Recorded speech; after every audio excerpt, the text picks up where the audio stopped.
So hello guys, welcome back to my channel. আমি সুদীপ আর তোমরা দেখছো ইট সুদীপ 23 ব্লগ। সো গাইস, আজকে আমি তোমাদের সামনে চলে এসেছি অন্য একটা ভিডিওর আপডেট নিয়ে, যেটার টপিক হচ্ছে ওয়েদার আপডেট।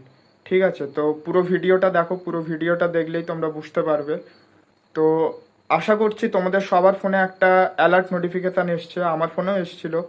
তো তখন সম্ভবত টাইম কটা বাজবে, 4:04 কি 5 এরকম সময় বাজবে। ঠিক আছে, তো আমি একটা ফ্রেন্ডকে জাস্ট কল করতে যাচ্ছিলাম, সেই টাইমে দেখছি আমার ফোনে একটা অ্যালার্ট নোটিফিকেশান এলো। আমি দেখে তো মানে জাস্ট অবাক হয়ে গেলাম, মানে রীতিমতো ভয় পেয়ে গেছিলাম যে কি হলো জিনিসটা। এরকম অ্যালার্ট নোটিফিকেশান তো এর আগে কখনো আসে না বা আসেনি, জিনিসটা কি হলো।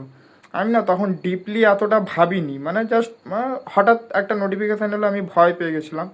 তো আমি আমার আরও বাকি সব ফ্রেন্ডরা যারা আছে আমি তাদেরকে জিজ্ঞেস করলাম যে ভাই জিনিসটা কি।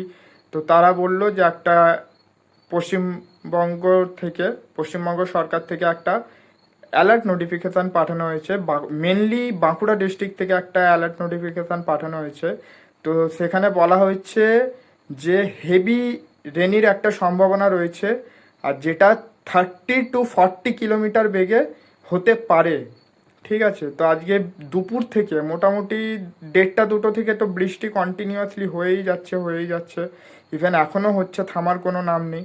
তো তোমাদেরকে এটাই আমি বলছি গাইজ, যে এখন তোমরা বাড়ি থেকে বেরিও না, যতক্ষণ না একটু জল বৃষ্টিটা কমছে, বাড়ি থেকে কেউ বেরিও না।